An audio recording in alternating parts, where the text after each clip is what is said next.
안녕하세요. 김종원입니다. 자, 오늘 저번 시간에 했던 거 복습 먼저 하고 이제 재고자산 계속 나가야겠죠. 저번에 저희가 이제 115페이지부터 해서 매출채권부터 해서 3장을 마무리하고 4장 재고자산 초입부까지 좀 공부를 했었다. 그죠? 자, 매출채권과 매입채무가 있는데 매출채권 같은 경우에는 어떻게 원래는 이제 구두로 약속하는 경우가 있고 어음으로 약속하는 경우가 있더라. 구두로 약속하는 경우 실무적으로 외상매출금, 매출채권이라고 써도 됩니다. 근데 실무적으로 구두로 약속하면 외상매출금, 어음으로 약속하는 경우 받으럼 이렇게 한다 했죠. 이 두 개를 합쳐서 매출채권으로 기록을 했었죠. 매입채무 같은 경우에는 구두로 약속했을 경우에 외상매입금이고요. 어음으로 약속했을 때 지급어음 이렇게 해서 이 두 개를 합쳐서 매입채무다라고 하는데 크게 의미는 없다라고 했었죠. 그리고 이제 요때 우리가 재고자산 살짝 배운 게 나왔죠. 실질재고조사법과 계속기록법의 기록법이 조금 다르더라까지 봤었습니다. 그리고 중요한 게 116페이지의 매출채권 손상을 이야기했더라. 그쵸? 우리가 손상은 제일 중요한 게 뭐부터 계산하는 거였다? 손상은 어떤 금액이 있을 때 지금 위에 뭐 하는 거죠? 위에가 매출채권이고 밑에가 손실충당금이라고 했을 때 이렇게 장부금액이 나온다. 그죠? 근데 여기가 X1년 말이고 여기가 만약에 X2년 말이다 라고 하면 제일 먼저 무엇을 하는 것이다? 추정을 한다. 그죠? 그리고 기중에 어떤 금액이 있었던 뭐 여기에서 대손이 확정났건 대손이 확정났던 채권이 다시 회수되건 여기서 뭘 하는 거였다? 결산 수정 분기를 통해서 요렇게 자산 금액에서 자산 금액, 한마디로 자산의 차감 금액에서 자산의 차감 금액으로 가는 길목에 손상차손이라는 회계 처리가 있더라. 얘는 단기 비용이고 얘는 뭐다? 자산의 차감 계정이더라라고 했었다. 그죠? 이 금액을 추정하는 거고 이 추정된 금액이 확정될 때 회계 처리를 하는 거였죠. 회계 처리 우리 한 번만 해봅시다. X1년 맞출 조금 중요하니까 요거는 예를 들어서 X1년 말에 대손에 대한 추정 회계 처리가 있었대. 대손에 대한 추정 회계 처리는 손상차손 그쵸?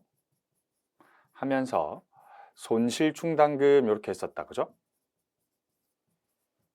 근데 만약에 X1년 말에 이렇게 추정했던 금액이 일부던 일부가 아니던 혹은 넘어가던 확정 날 때는 어떤 회계 처리가 있다고요?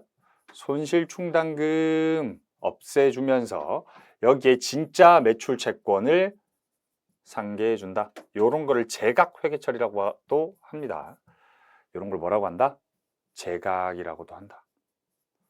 자, 요 회계 처리를 만약에 매출 채권이 더 큰 경우엔 어떻게 여기에 나오는 거였죠? 손상차손 이렇게 추가로 더 인식해줘라 라고도 이야기했었다. 그죠? 매출 채권이 더 크다. 예를 들어서 우리가 손실충당금을 1,000원만 인식했어. 근데 실제로는 2,000원의 대손이 났더라는 거지. 그러면 기존의 손실충당금 없애주면서 추가로 손상차손을 인식하는 거였고 매출 채권이 만약에 500원만큼만 없어지는 거였다라고 하면 손상차손 없이 손실충당금만 500원 이렇게 기록하는 거였죠. 그쵸? 그리고 만약에 확정된 이 채권이 회수되는 경우가 있었다. 그치? 요 경우에는 일단 현금이 들어올 건데 그죠? 현금이 만약에 요 매출 채권이 그대로 회수된다라고 하면 손실충당금 이렇게 회계 처리하는 거였는데 왜 이렇게 처리합니까, 선생님? 현금이랑 손실충당금 말이 됩니까? 된다. 왜? 얘를 반대로 하는 회계 처리가 먼저 매출채권, 손실충당금 온 뒤에 현금 매출채권인데 다시 미안합니다.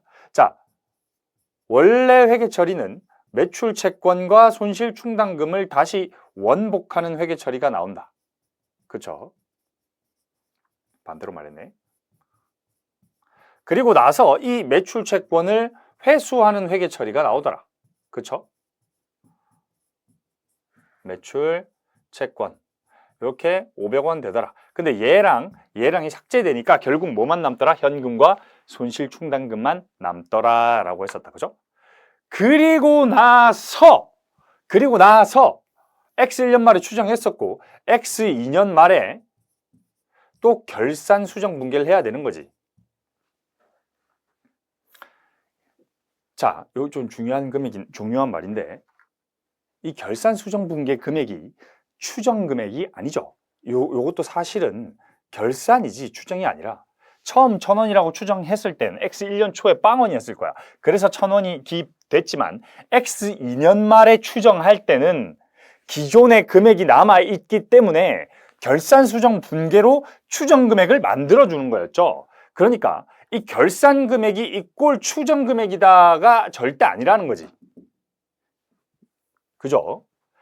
기말의 손실 충당금, 이 금액 있죠. 이 손실 충당금 어떤 금액이 있다라고 하면 예를 들어서 2,000원을 만들어야 된다. 기초에 1,000원이었고 기말에 2,000원이다. 근데 기중에 500원 깠다. 그럼 500원이 남아 있으니까 1,500원이 돼야 되는 거였죠. 손상차손 이렇게 되는 거였죠. 지금 이거를 위에 속 색깔을 좀 입히면 그렇죠? 뭐 예를 들어서 충당금이 1,000원이었다가 확정되고 회수된 게 500이었다가 뭐 500이었다가 이렇게 되는 거지. 500이었다가 500, 그러면 빵이네. 결산 때 1,000원 해줘야 되네. 그지? 결산 때 1,000원 해주면 여기가 2,000원 된다라는 거죠. 이때 1,000원 해줘야겠네. 결론적으로 얘는 결산 금액이지. 한마디로 추정 금액에서 추정 금액으로 가는 길목이지 이 금액 이꼴 추정 금액이 절대 아니다. 이게 중요했었다. 그죠? 자, 이렇게 대손을 공부했었고요. 그리고 우리가 미수금, 미지급금, 선급금, 선수금 이런 걸 128페이지에서 조금 봤더라.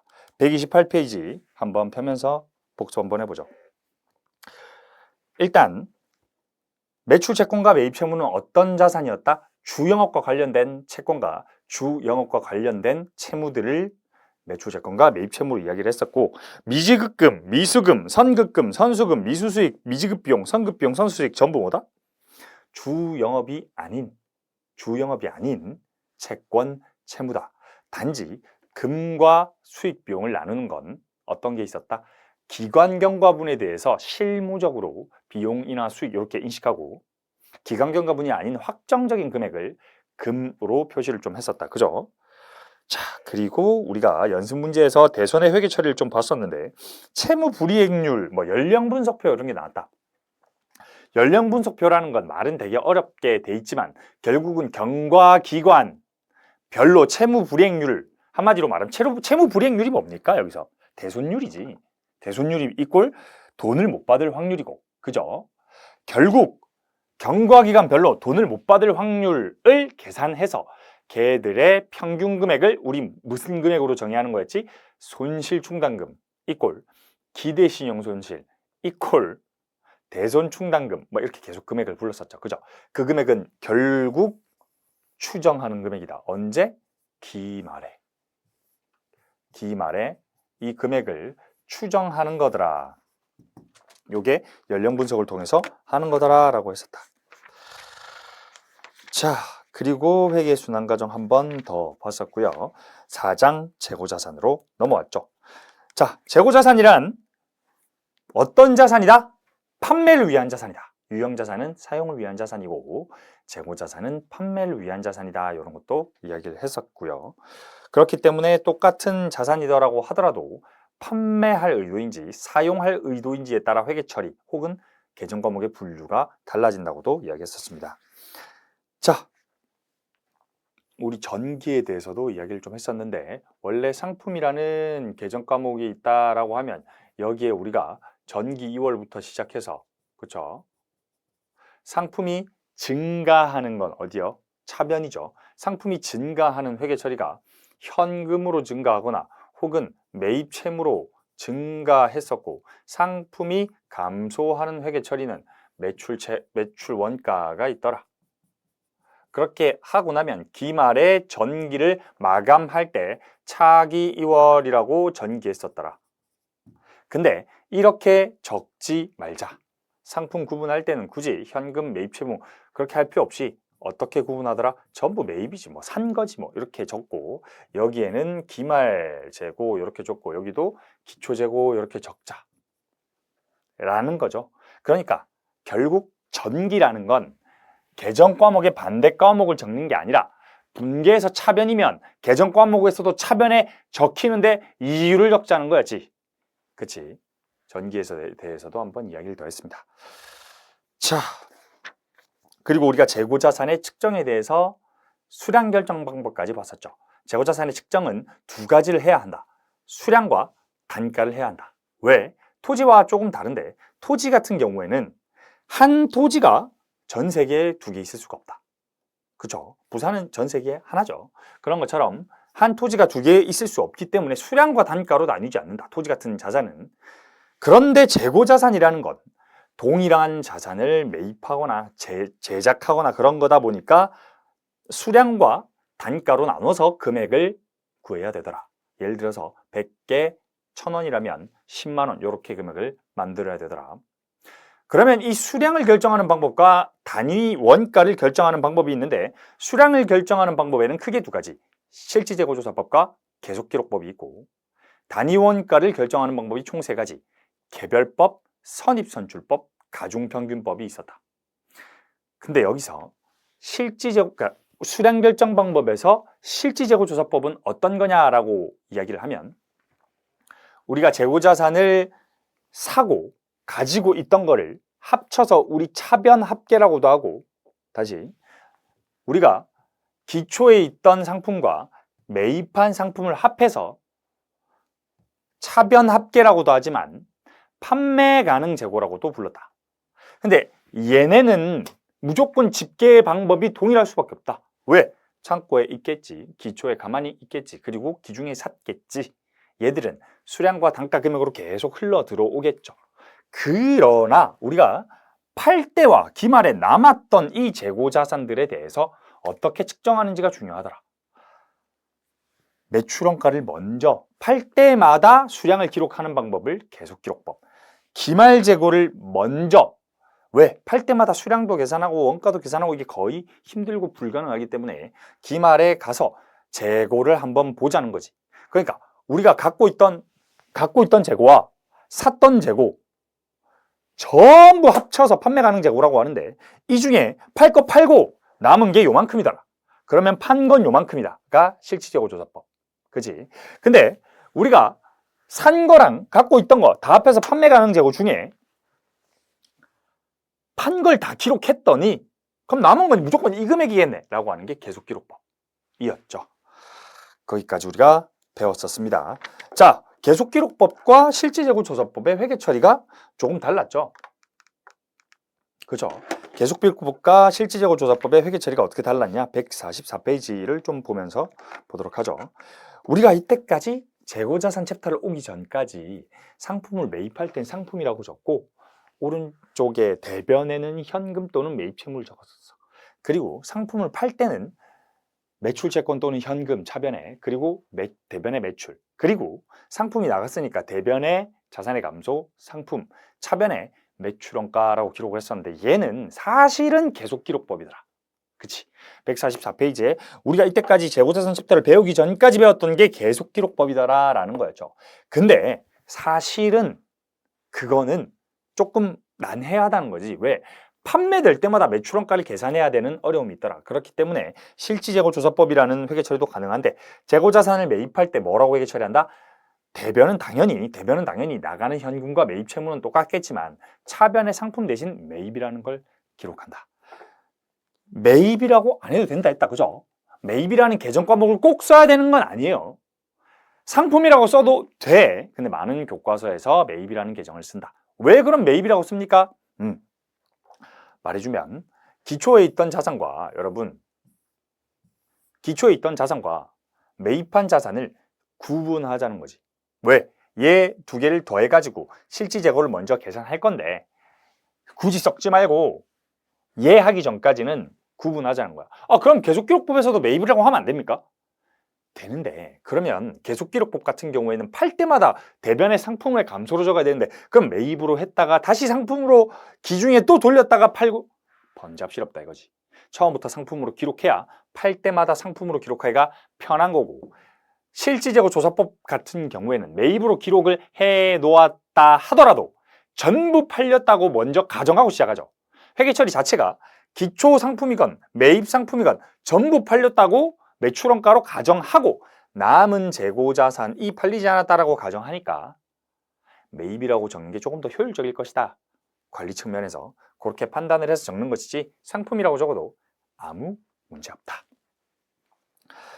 자, 금방 이야기를 다 해버렸지만 결산 수정 때 어떻게 한다? 기초재고와 매입재고를 전부 팔렸다는 가정하에 차변에 전부 매출원가로 냅두고 대변에 기초상품 그리고 매입했던 모든 재고를 팔렸다고 하고 기말에 재고조사한 금액을 실제로 남은 상품을 차변해 자산이 남았잖아. 그러니까 대변에 매출원가 이렇게 기록하는 게 실지재고 조사법이더라. 그러니까 얘는 매출할 때마다 원가를 기록해요, 안 해요? 안 하고 계속기록법은 매출할 때마다 원가를 기록하더라 라고 했다. 자, 여기까지 우리가 뭐 배운 거죠? 재고자산의 수량 결정 방법 배운 건데 오늘은 그럼 뭘 배운다? 단위 원가의 결정 방법을 조금 배워보자. 자, 우리 재고자산을 이런 식으로 매입을 했대. 그러면 요거 우리 재고자산 계정으로 좀 분석해보면 그죠? 기초에 얼마 있었다고요? 1개 곱하기 좀 크게 그리자.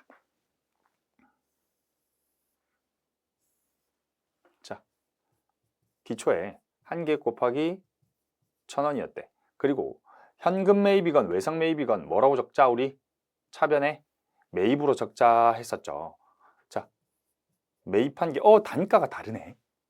수량 결정 방법 할 때 우리 단가를 다 똑같이 했는데 이제 단위 원가 결정 방법 하니까 단가가 다르더라. 그러니까 1개 1,000원짜리가 있었고 1개 1,300원짜리가 있었다는 거지.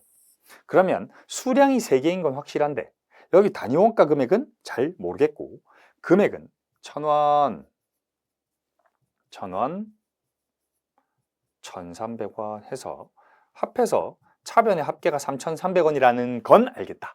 수량이 3개라는 것과 차변 합계가 3,300원이라는 건 알겠는데 그럼 1,100원입니까? 그렇게 계산하면 안 돼. 왜요? 단위 원가 결정 방법에 따라서 단가를 결정해야 되지. 무조건 여기가 3개 3,300원이라고 해서 다 1,100원이라고 가정하면 안 된다라는 거죠. 자, 그러면 실지재고조사법이든 계속기록법이든 기록 한번 해보래. 바보네. 밑에 적어놨네. 굳이 왜 적었지? 자, 여기에 적혀 있는데 여기 결국 1개지. 그치? 1개 1,000원, 1개 1,000원, 1개 1,300원이라서 여기가 3개인 건데 그러면 매출원가가 일단은 1개가 팔렸대. 그러면 여기가 1개, 재고자산은 2개겠다. 그쵸? 실질재고조사법을 할 때는 실제로 재고를 조사할 거니까 2개라는 게 먼저 알려지겠지만 계속기록법을 할 때는 1개 판 걸 먼저 기록하겠다. 그러면 여기에 단위 원가는 어떻게 해야 되는 걸까? 라는 거지. 이해되겠죠? 자, 우리 요거는 그냥 페이지 146페이지 보면서 이야기를 좀 같이 합시다. 회의 잘하지 말고. 자, 실질재고조사법 같은 경우에는 매입 1개 적을까 그냥? 미안해요. 여기에 뭐라고 적는다고? 매입 이렇게 적는다고 했죠. 뭐라고 안 적어? 상품이라고 안 적는다. 자, 현금으로 매입한 게 1,000원, 외상으로 매입한 게 1,300원 맞나? 앞에 보면서 합시다. 145페이지 현금으로 1,000원, 매입채무로 1,300원이네. 자, 현금으로 1,000원, 매입채무로 1,300원이라는 거지. 이렇게 기록된다. 그럼 매출할 때는 어떻게 기록돼요? 매출할 때는 여기에 대변에 매출이라고 기록되고 외상 매출이면 매출 채권 아니면 현금 매출이라면 현금 얼마 기록 없으니까 그냥 얼마라고 해봅시다. 그럼 결산 때 어떻게 한다고? 이렇게 기초에 있던 거랑 매입을 전부 기초에 있던 상품 그리고 매입한 걸 전부 어떻게 해라? 전부 돌려줘라. 매입이 2,300원. 그럼 여기가 매출 원가가 되는 거죠. 왜요? 다 팔았다고 먼저 가정을 하자고. 전부 팔았다고 먼저 가정을 하자라는 거지. 그런데 기말에 몇 개가 남았대? 2개가 남았대. 상품 2개가 남았대. 얼마인지 모르겠고 얘 중에 매출원가 얼마는 취소하재. 근데 단위원가 결정 방법을 만약에 우리가 선택을 안 했다면 얼마라고 적어야 되지? 2개를. 매출원가는 적을 수가 없다. 자, 선입선출법이든 가중평균법이든 무언가 방법을 줘야 되는데 방법을 주지 않았기 때문에 줄 수가 없다. 자, 그럼 계속기록법으로는 기록할 수 있으려나? 계속기록법으로도 보면 우리 상품이라고 기록해야겠지.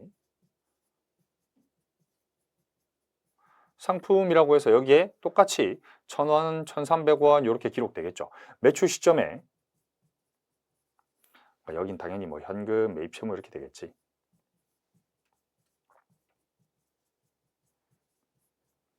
(1,000원) 1,300원 매출이 얼마? 모르겠고, 자, 매출 시점에 현금 받았다고 가정하면 현금 얼마 이렇게 될 건데, 무엇보다 여기에 계속기록법은 매출원가를 기록해 줘야 되더라. 그죠?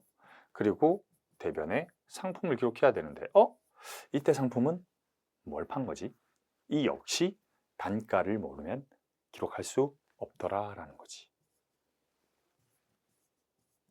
계산수정회계처리 없죠. 계속기록법은. 그러니까 뭐가 필수다? 결국은 단위원가 결정 방법을 알아야 한다 라는 거지. 그러면 이제 이 단위원가 결정 방법을 우리가 하나하나 볼 건데 개별법은 안 본다 했었죠. 개별법 왜 안 본다고 했었죠? 개별법은 다이아몬드 같이 엄청 고가이면서 그 수량 하나하나가 성질이 좀 다른 애들, 즉 동종 재고자산이 아니라 약간 이종인 성격인 애들을 구분할 때 쓰더라. 뭐라고 돼 있어? 또 말도 어려워, 회계라서. 통상적으로 상호교환 가능한 대량의 재고자산 항목에 적용하는 것은 적절하지 않다. 일반적으로 상호교환이 가능한 동종자산, 성질이 똑같은 애들을 개별법을 하는 건 적절하지 않다는 거지. 왜요? 자의적으로 손익을 조정할 수 있다는 건데, 예를 들어서 우리가 재고자산을 살 때 이게 왜 자의적일 수 있냐면, 아까 1,000원, 1,000원, 1,300원이었죠. 쟤를 개별법으로 한다고 해볼까? 그러면 밖에 외부인이 이게 개별법으로 했을 때 이건지 저건지 알 게 뭐야? 나 경영지인, 그러니까 진짜 실물 흐름 아니라 1,000원을 넣든지 1,300원을 넣든지 내 마음대로 좀 넣을 수 있겠다. 그렇게 자의적으로 할 수 있겠다라는 거지. 개별법을 선택하면. 그러니까 개별법은 더더욱 하지 말아라 라는 거죠. 언제 빼고 뭐 이런 거 빼고, 수량이 적고 단위당 원가가 높은 자산 빼고는 하지 말자라고 이야기를 했었다. 그럼 아까 앞에 사례 문제에 대해서 각자 한번 보도록 하자라는 거지. 우리 선입선출법부터 조금 봅시다. 만약에 앞에 사례 계속 이어지는 거죠. 페이지 몇 페이지? 148페이지. 기초재고가 1,000원이고 매입이 2개가 1,000원, 1,300원일 때 이렇게까지 그릴 수 있는데, 차변은 항상 동일하지. 어떠한 방법이든 차변 금액은 변하지 않아. 여기가 없다는 사실. 그쵸? 차변 금액은 변하지 않는데 선입선출법에서는 어떻게 구합니까? 매출원가를 먼저 구하고 기말재고를 나중에 구해야 되죠. 왜 얘가 1, 2, 3이야? 먼저 들어온 거 먼저 나가야 되지. 실제로 그런 흐름인가요? 아닐 수도 있어. 10월 1일에 팔았던 재고가 1월 1일 재고일 수도 있고요. 4월 1일 재고일 수도 있고요. 9월 1일 재고일 수도 있어요. 그러나 9월 1일 재고를 10월 1일에 판매했다고 해서 1,300원으로 적는다? 그게 아니라고. 그게 아니라 9월 1일 이 재고를 이때 팔았다고 해도 1,000원이라고 적는다는 거지. 왜요? 그게 선입선출법이라는 가정 방법이라고요. 가정. 그러니까 그 다음 재고가 이렇게 와야 되는 거지. 그 다음 재고는요, 이렇게 순서대로 팔렸다고 가정하는 방법이지. 그러면 기말 재고가 얼마다? 2,300원으로 나중에 결정되는 거지. 근데 얘는 어떻게도 구하는 거야? 원래 이렇게 구한다기보단 차변금액에서요. 차변금액에서 매출원가를 빼서 구한다. 이해되겠죠? 다시 선입선출법이라서 그런 게 아니라 얘가 어떤 거라서요? 계속 기록법인 경우에 어떻게 구한다? 매출원가 먼저 구한다. 자, 그럼 이걸 좀 반대로 이야기해 볼까요? 실지재고조사법은 쌤 어떻게 구합니까 그러면? 순서 바꾸면 돼. 다시 실지재고조사법은요. 여기가 1번, 여기가 2번, 여기가 3번이 되겠지. 그냥 기말재고 두 개일 테니까 여기가 1번, 여기가 2번이 될 건데 그럼 어떻게 구합니까? 마지막 재고부터 기말재고겠지. 제일 먼저 있는 게 팔렸다고 가정한다며. 그럼 마지막 재고부터 기말재고가 되겠지. 그럼 똑같은 거 아닙니까? 네, 똑같아요. 왜요? 선입선출법 하에서는요. 계속기록법으로 기록하던 실지재고 기록법으로 기록하던 이 선들을 봐봐. 얘 먼저 긋고 얘 긋고 얘 긋나, 얘 먼저 긋고 얘 긋고 얘 긋나 방법이 동일하다라는 거지. 그렇기 때문에 선입선출법이라는 단위원가 결정 방법을 선택했다면 계속기록법으로 기록하던 가중평균법으로 계속기록법으로 기록하던 실지재고조사법으로 기록하던 무조건 매출원가와 기말재고가 동일하다. 다시 선입선출법이라는 단가 결정 방법을 선택했다면 수량 결정 방법으로 실지재고조사법을 선택하던 계속기록법을 선택하던 매출원가와 기말재고 금액은 항상 동일하다. 이해되겠죠? 자, 그러면 가중평균법은 어떻게 됩니까? 라고 하면 요게 조금 달라요. 자, 우리 선입선출법은 아까 팔 때 바로바로 기록할 수 있었어. 왜요? 아니, 우리 이 매출원가를 아까 계속 기록하려면 맨 먼저 이 재고 단가가 얼마인지 알면 되는데 알아. 안다니까? 혹은 실지재고조사법을 할 때 재고자산의 맨 마지막 금액을 알아야 되는데 알아. 안다니까? 둘 다 알기 때문에 방법이 동일한 건데, 자, 우리가 가중평균법이라는 걸 쓰려면요. 결국 두 가지 방법이 똑같이 실지재고조사법과 계속기록법으로 나뉠 건데, 우리 실지재고조사법부터 보면 실지재고조사법 뭐부터 구한다고? 기말재고. 그 다음 뭐 구한다고? 매출원가. 그러면 기말재고를 구하려면 1년 중에 모든 수량과 1년 중에 모든 금액을 알아야, 얘를 알아야 얘 단가를 구할 수 있지. 왜? 아니, 실지재고조사법 하에 가중평균법이라며. 그러면 1년 내내 있던 수량과 1년 내내 구입한 금액을 나누어서 여기 1,100원 얘를 집어오면 되겠네라는 거지. 편하지. 그러면 얘도 1,100원, 얘도 1,100원, 얘도 1,100원이겠지. 다시 실지재고조사법은 기말재고 먼저 구한다.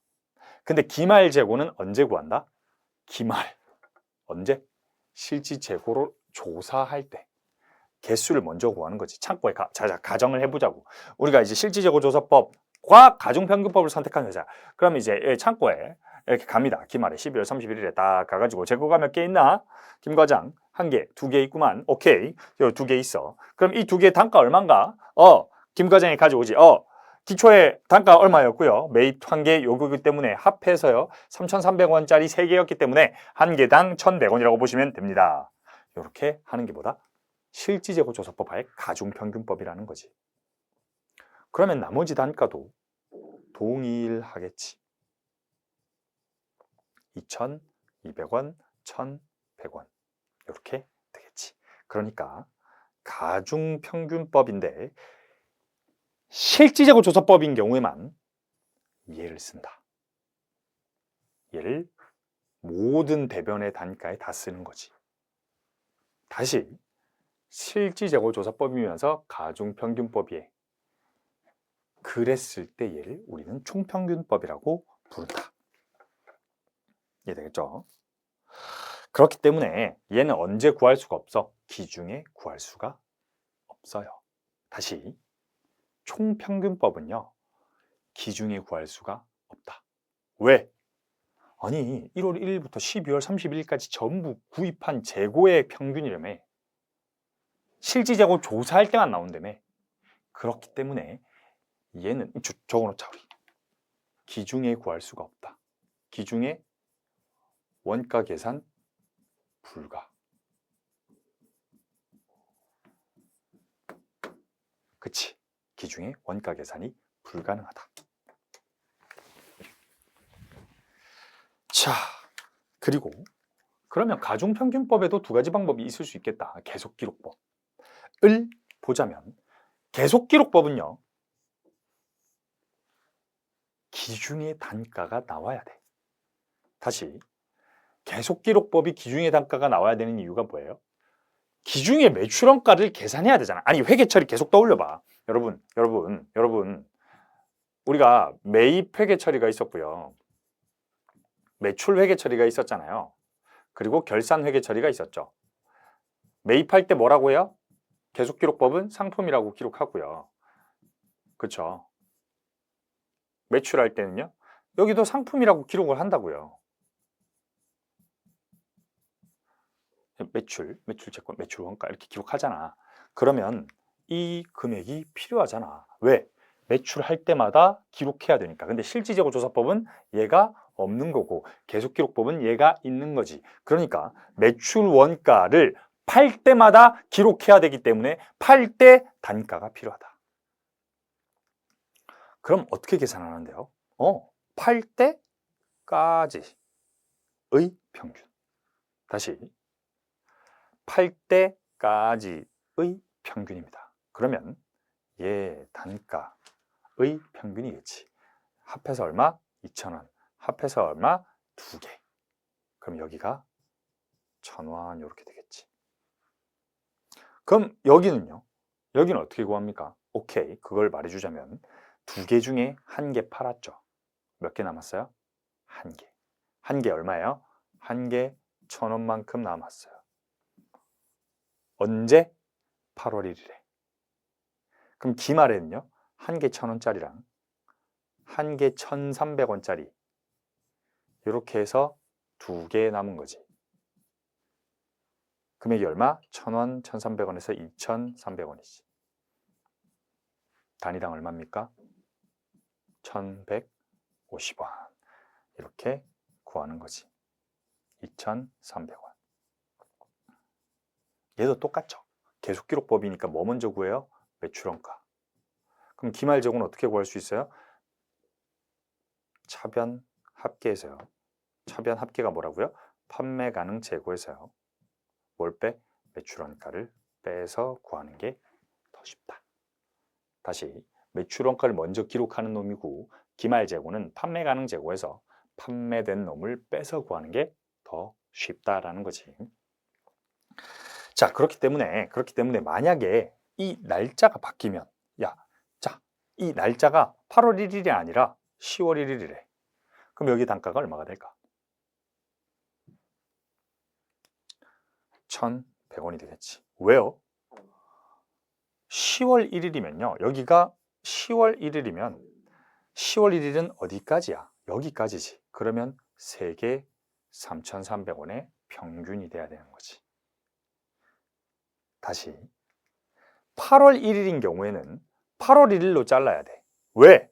이때 이건 존재하지도 않아. 지금 8월 1일 현재 9월 달 금액은 존재하지도 않아. 근데 원가는 계산해야 돼. 기록을 해야 되니까. 그러니까 얘들의 평균. 근데 만약에 이게 8월 1일이 아니라 10월 1일이래. 10월엔 얘가 존재하지. 9월에 이미 샀다는 걸 알지. 그러니까 얘들의 평균이라는 거지. 그게 뭐야? 이동평균법. 이름이 왜 이렇게 돼 있어? 평균이 이동하지. 내가 언제 팔았냐에 따라 평균 금액이 계속 이동하죠. 쭉쭉쭉쭉. 그죠? 그렇기 때문에 얘를 뭐라고 한다? 계속기록법과 가중평균법이 합쳐진 걸 이동평균법이라고 한다. 아시겠죠? 자, 이렇게 기록을 한다는 거고요. 얘를 어떻게 해봐야 돼요? 풀어봐야겠지. 자, 예제 01번. 우리가 요거 풀기 전에 한 번만 더 얘기합시다. 우리 분계랑 전기는 같이 돌아간다 했지. 그러면 전기랑 분계도 같이 돌아가는 거겠네. 쌤 말장난하지 마세요. 그러니까 전기하고 분계해도 되겠네. 다시 분계랑 전기가 같이 돌아간다며. 분계 엔드 전기라며. 그러니까 보여주기 위해서 분계하고 전기한 건 알겠는데 원래는 분계 엔드 전기라며. 그러니까 전기 엔드 분계여도 똑같다는 거잖아. 앞으로 문제 어떻게 계정별로 하나하나 볼 때는 T 계정을 보는 게 조금 직관적이고 쉽게 볼 수 있어요. 왜? 차대 합계를 검증할 수 있잖아. 그렇기 때문에 T로 먼저 보고 걔를 분계할 거다. 아니 실제로는 같이 돌아간다? 근데 어떻게 하자고? 전기로 먼저 분석하고 분계를 해보자는 거지. 자, 그러면 각자 방법에 따라 우리가 한번 매출원가와 재고자산을 구해봐라. 그럼 이 실질재고조사법일 때 뭐 먼저 구해야 돼? 기말재고. 기말재고 먼저 구하는 거지. 기말재고 구하고 차변합계에서 기말재고 빼서 뭐 구하는 거예요? 매출원가 구하겠지. 계속기록법일 때는 반대로 구하겠지. 매출원가 구하고 기말재고 구하겠지. 자, 그러면 이렇게 돼 있다고 보고 매입당 우리 지금 뭐 구하는 거예요? 매출원가와 기말재고 구하는 거지. 매출단가 사실 필요한 정보입니까? 필요 없는 정보입니까? 사실은 필요 없지. 왜요? 매출원가 구하자며. 매출원가 구할 때는 필요 없다. 단 분계를 할 때와 손익계산서와 재무상태표를 작성할 때 필요한 정보죠. 그러니까 여러분, 우리가 매출 원가라고 해서 여기 매출 원가 이 금액은 뭐라고? 다시 이 금액은 이 상품의 원가를 적는 란이지 매출을 적는 란이 절대 아니다. 그쵸? 자, 이제 문제 한번 풀어보죠. 뭐부터 푸죠? 실질재고조사법과 선입선출법부터 한번 풀어봅시다. 자, 실질재고조사법과 선입선출법일 때 실질재고조사법은 1번 뭐부터 구한다? 여기가 1번 첫 번째로 1번 기말재고, 2번 매출원가 이렇게 구하는 거죠. 그러면 기말재고를 먼저 구해야 하는데 기말재고 이 30개는 어떤 것부터 구한다? 일단 이 차변은 항상 동일하지.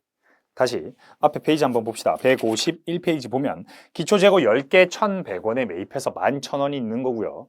그리고 4월 1일에 자 151페이지 보는 거지. 151페이지의 표 4월 1일에 매입한 재고가 20개인데 단가가 1,400원이니까 28,000원어치가 매입된 거고 그 다음에 또 매입 어딨어? 매출은 안 봐도 되죠. 왜? 매출은 개수만 보면 돼.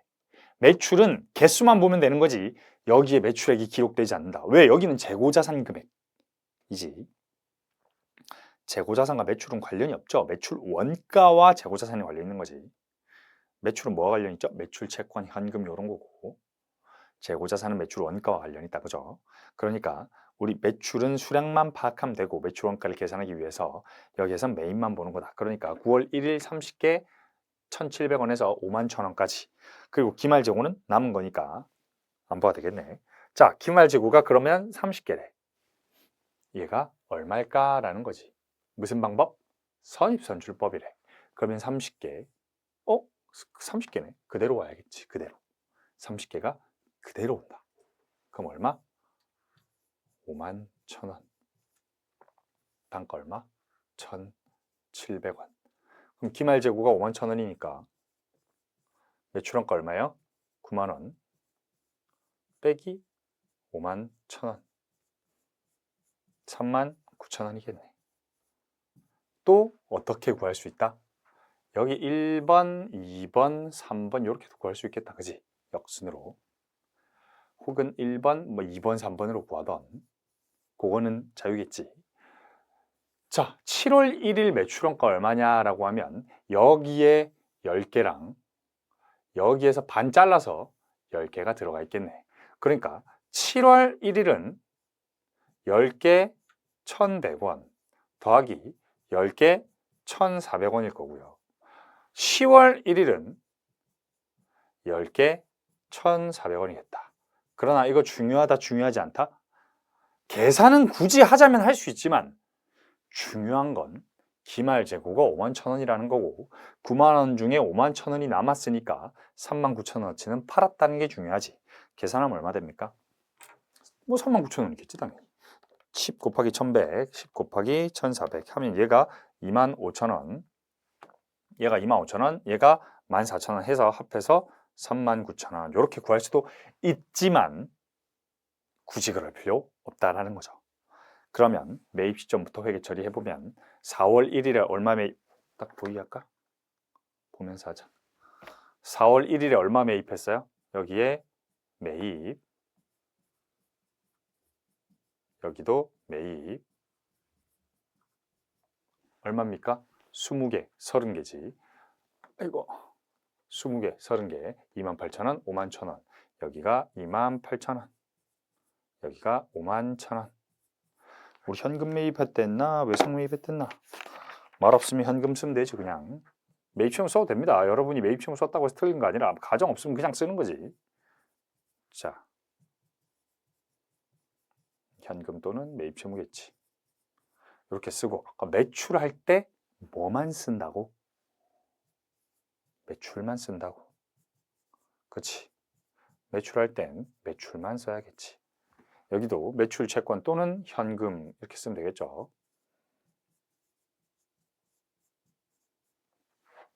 얼마입니까? 매출액. 앞 페이지 보면 매출 단가 나와 있으니까 7월 1일에 매출한 게 4만 원. 그렇지.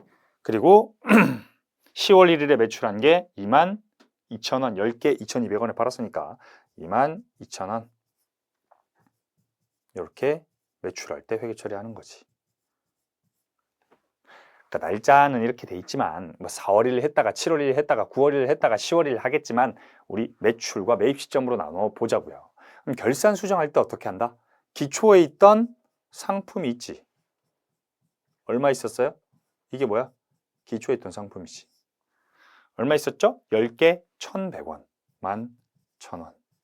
그리고 매입한 상품이 28,000원, 51,000원 합쳐서 얼마? 79,000원.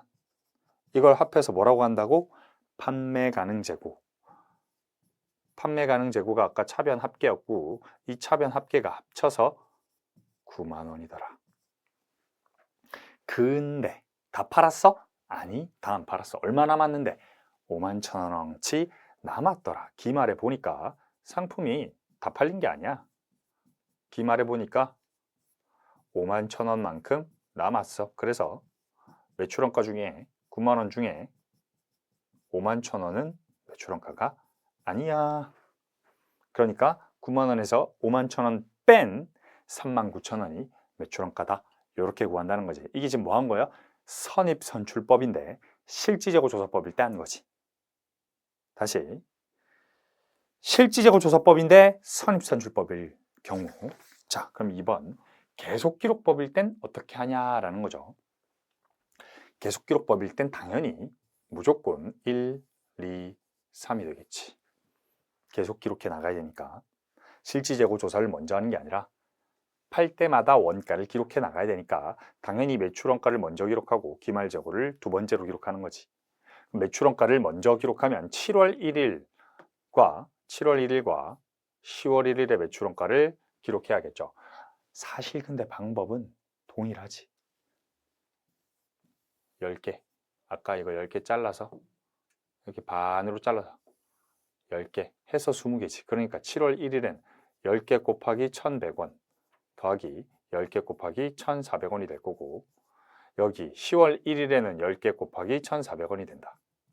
그래서 얼마다? 그래서 매출원가는 39,000원이다. 얘 먼저 구하는 거지. 그래서 39,000원 구했으면 기말 재고는 얼마일 것이다?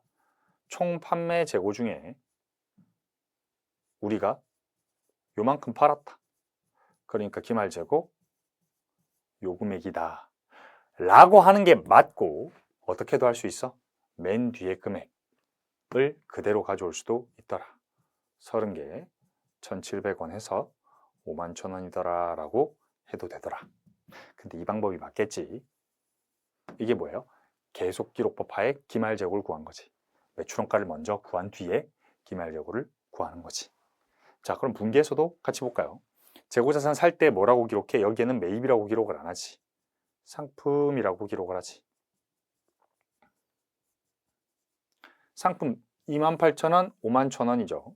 28,000원, 51,000원. 그러니까 어떠한 환경 하에서도 차변은 동일하죠. 당연하지. 기록만 하면 되잖아. 몇 개 샀고 얼마에 샀는지만 기록 쭉 해 나가는 거지. 그렇죠? 현금 28,000원, 51,000원 해서 79,000원어치 샀네. 기초에 11,000원 있었고. 그럼 팔 때 어떻게 회계 처리합니까? 라고 했을 때 팔 때가 조금 다르더라. 팔 때 우리가 이거 얼마에 팔았지? 4만 원에 팔았어. 그래서 현금을 4만 원 받았는데 상품을 바로 기록해 줘야 되지. 얼마를? 이 금액을 다시 이 금액을 계산해 놓은 이 금액을 그대로 기록해 주는 거지. 7월 1일자로. 그럼 7월 1일자로 25,000원이 되겠네. 25,000원 매출원가, 매출 원가로 기록하는 거죠. 그럼 그 다음 10월 1일 날 매출할 때는요? 똑같아요.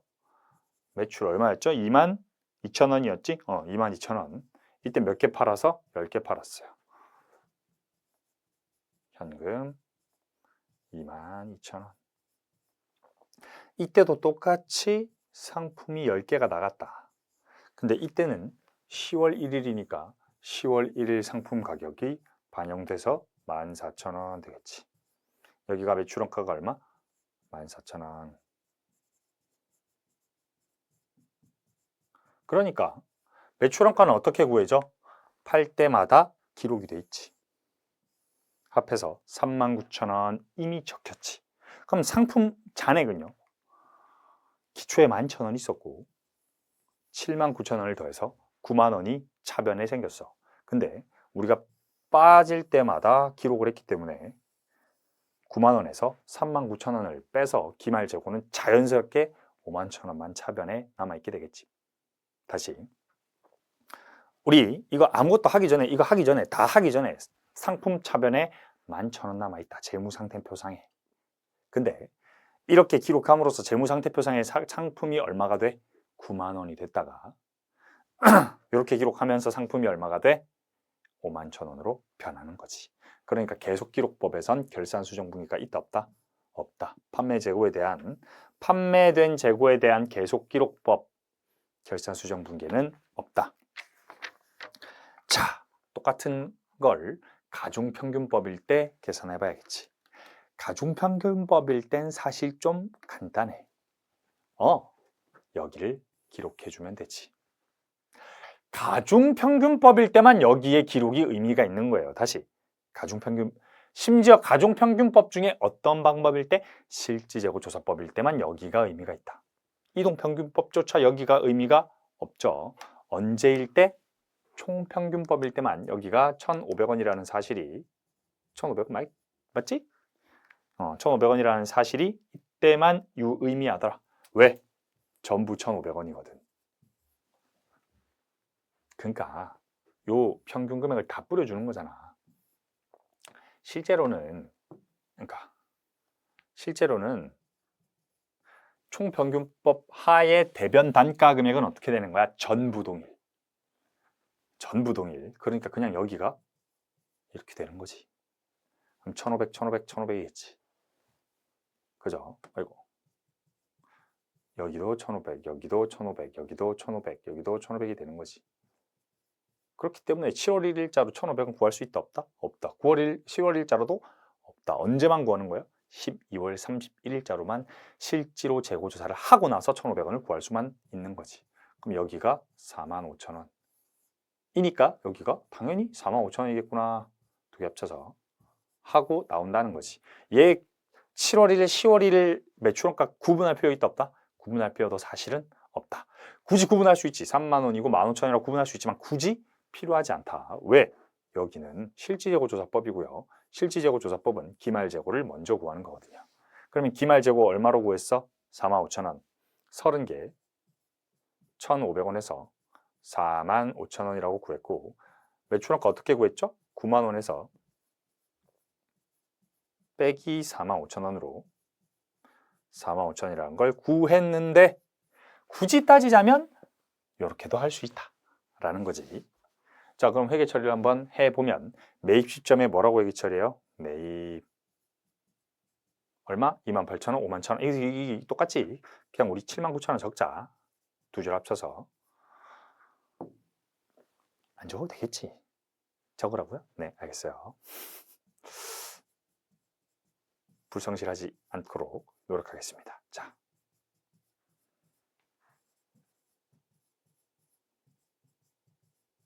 자, 여기는 뭐 현금으로 매입했다라고 해보자.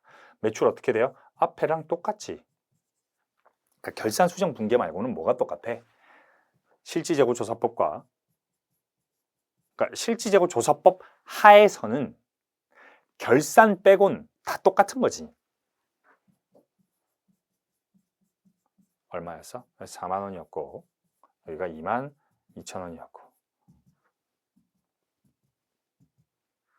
여기도 40,000원이었고 여기도 22,000원이었고 뭘 하면 돼 이제? 기초의 상품과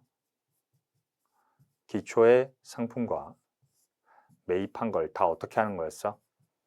기초에 11,000원 있었고 매입한 거 79,000원을 전부 뭘로 인식하는 거야? 팔았다. 둘 다 팔았습니다. 저희 다 팔았어요. 근데 재고조사 해보니까 얼마가 남아있어요?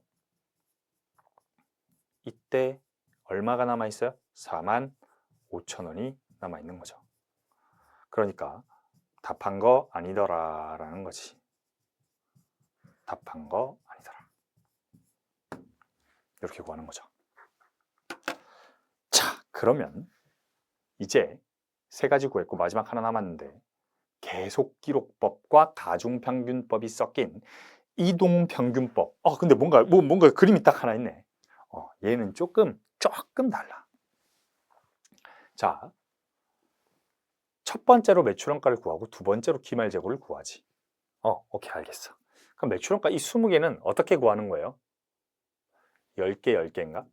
그렇게 하면 안 되지. 그건 뭐야? 선입선출법이지. 자, 이동평균법이다. 그러면 4월 1일, 9월 1일 사이에 7월 1일이 있겠네. 그럼 7월 1일자로 잘라서 이 금액과 이 금액의 평균. 그리고 10월 1일자로 잘라서 다 금액? 아니지. 30개 중에 20개 팔고 남은 10개와 30개, 10개와 이렇게 해서 평균을 내야 되지. 어떻게 하는 건데요? 이제 해보자고. 기초에 우리가 몇 개 있었어? 10개. 단가 얼마였다고? 1,100원 해서 11,000원이었어. 그리고 4월 1일에 지금 날짜별로 쭉 가는 거지. 4월 1일에 20개를 매입했고 그때 당시 1,400원이었어. 그래서 28,000원어치 매입을 했다는 거지. 그러면 기초의 재고와 4월 1일 재고를 합산했을 때 39,000원에 30개였어. 얼마야? 단가 평균 단가 얼마야? 1,300원이었지. 7월 1일 매출했을 때 그럼 단가 얼마예요? 1,300원이 되겠지. 다시 기초 재고가 10개 있었고 1,100원이어서 11,000원이었어. 4월 1일에 20개 1,400원에 28,000원이었단 말이야. 그러면 7월 1일 직전이라고 말해도 되겠지. 그러니까 4월 1일이라고 말하지 말고 이거 7월 1일 직전이라고 적을까? 여하튼 7월 1일 직전 단가는 1,300원이죠. 그걸 뭐라고? 이동 평균 단가라고 하는 거죠. 그러면 여기에 매출 몇 개 했지? 20개였네. 20개는 얼마만큼? 1,300원에 팔렸지. 그러니까 재고자산 금액은 26,000원이 줄어들면서 매출원가를 인식시키는 거지. 우리 판매할 때마다 기록해야 되는데 대변의 상품 26,000원, 차변의 매출원가 26,000원을 적더라라는 거지. 언제? 7월 1일에. 그리고 또 샀네. 30개 1,700원, 30개 1,700원 해서 51,000원어치 샀다는 거야. 그러면 우리가 9월 1일자로는 39,000원이 있었다가 26,000원 기록해버렸지 벌써. 26,000원 기록을 해버렸다고. 그러면 13,000원 남아있는 상태에서 산 거죠. 그러면 51,000원을 더해주면 64,000원이 상품이 남아있겠지. 39,000원 빼기 26,000원 더하기 51,000원 이꼴 64,000원. 원래 30개가 있었는데 20개 팔고 30개 더 샀으니까 몇 개? 40개. 그럼 64,000원 나누기 40개 얼마? 이동평균 단가 1,600원. 그러니까 10월 1일 날 몇 개 팔았어? 10개 팔았어. 얼마에 판 거야? 1,600원에 판 거야. 그럼 얼마가 사라져요? 16,000원이 사라져야겠지. 그럼 계속기록법 하의 기말 재고는 그냥 30개에 얼마가 남아? 64,000원 빼기 16,000원 해서 48,000원이 남지. 그쵸? 기말 재고 따로 구하는 게 아니다. 어떻게 구하는 거다? 그냥 기록하다 보면 남아있는 거다. 이게 뭐예요? 계속기록법. 자, 그럼 이 방법으로 우리가 회계 처리를 해보죠. 자, 이거 페이지 뭐 펴놔야 돼? 지금 앞에 155페이지 펴놓고 회계 처리 한번 해봅시다. 155페이지를 펴놓은 상태에서 회계 처리를 한번 해보면 기초의 재고가 얼마 있었던 간에 상품이라고 기록해야겠지. 매입 시점에는 상품이라고 기록할 거예요. 얼마 샀지? 28,000원, 51,000원이었나? 그치? 28,000원. 날짜별로 해보자, 얘는. 우리 얘는 4월 1일, 7월 1일, 9월 1일, 10월 1일 해보자고. 상품하고 여기에 현금 해서 28,000원을 샀어. 그럼 이 시점에 4월 1일 시점에 상품 얼마야? 11,000원 더하기 28,000원이니까 상품 39,000원이 있는 거지. 얘는 몇 개예요? 39,000원인데 얘는 30개예요. 그러니까 1,300원이지. 요까지 했을 때. 그치? 그럼 7월 1일 날 해볼까? 7월 1일에 어떤 회계 처리가 들어가요? 매출 4만 원인데 이때 몇 개 팔았다고? 20개 팔았다고. 자, 그럼 7월 1일에 상품이 몇 개가 남은 것만 적자. 남은 것만 20개 팔았으면 몇 개가 남아? 10개가 남지. 13,000원이 돼야겠지. 그럼 여기에 얼마가 들어와요? 아까 적었던 26,000원이 상품으로 들어오는 거지. 상품이 나가는 거지. 26,000원만큼. 뭐가 되는 거야? 매출 원가. 26,000원. 여기 들어온 현금 4만 원 이렇게 적히겠지. 지금 뭐 한 거예요? 11,000원에서 28,000원 더해서 39,000원이 됐고 39,000원에서 26,000원 빼서 13,000원이 된 거지. 이 상태에서 9월 1일 상품이 또 들어오지. 얼마가 들어와? 51,000원어치 들어오네. 51,000원어치 들어온다. 현금 51,000원어치. 그러면 13,000원에서 51,000원어치 더하면 얼마 됩니까? 머리라 돌아라. 64,000원이지. 64,000원. 이 몇 개 매입했어요? 30개 매입했으니까 여기가 40개지. 그러니까 단가 얼마? 1,600원이더라. 9월 1일자로. 자, 10월 1일에 또 팔았어. 매출 몇 개 팔았어? 10개 팔았죠. 그러면 몇 개가 나간 거예요? 10개가. 얼마짜리가? 1,600원짜리가 10개가 나갔더라. 그러면 10월 1일 기준으로는 몇 개가 나갔지? 10개가 나갔어. 그러니까 30개, 1,600원 해서 얼마가 상품이 남아? 48,000원만큼이 남아있는 거고 그 뒤로 거래가 없으니까 이꼴 12월 31일 상품이겠지. 그죠? 자, 그러면 여기도 어떻게 돼요? 매출원가 16,000원, 현금 22,000원 뭐 이렇게 적히겠지. 22,000원. 자, 이렇게 적히겠지. 그러면 우리 이 상품 계산해 보면 11,000원 더하기 28,000원 더하기 51,000원 빼기 26,000원 빼기 16,000원이지. 자연스럽게 상품이 48,000원이 돼 있는 거지. 우리 위로 올라가서 매출원가 먼저 구하면 매출원가는 애초에 구해졌지. 26,000원과 16,000원으로 42,000원이 구해지는 거지. 그리고 기말 재고는 얼마가 구해지는 거야? 그냥 9만 원에서 매출원가 기록했던 게 42,000원이니까 48,000원이라고 기록되는 거죠. 자, 그러면 이렇게 기록 다 되고 나면 요약해 보자. 우리 선입선출법 하에서는 실질재고조사법으로 기록하던 계속기록법으로 기록하던 어떻게 됐다? 금액이 동일할 수밖에 없다. 왜? 라인이잖아, 라인. 이렇게 하나 꽂히는 거잖아. 이렇게 쭉쭉쭉. 그러니까 동일할 수밖에 없는데 가중평균법은 좀 다르더라. 계속기록법은 이동평균단가라는 걸 쓰고 실질재고조사법은 총평균단가라는 걸 쓰기 때문에 그 금액이 조금 다를 수 있더라. 그러니까 재고자산의 측정 방법은 총 정확하게는 4가지가 나오는 거지. 선입선출법은 사실은 뭐야? 같죠? 얘나. 그러니까 분계 방법은 달라. 기중 분계와 기말 분계 그 회계 처리 방식은 다른데 뭐는 같아요? 금액은 같죠.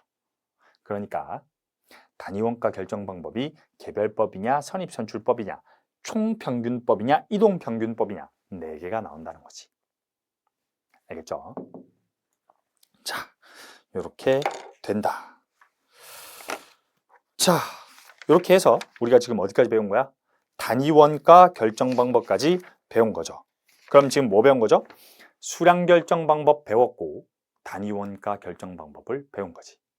다시 수량 결정 방법에는 몇 가지가 있다? 실질재고조사법과 계속기록법이 있다.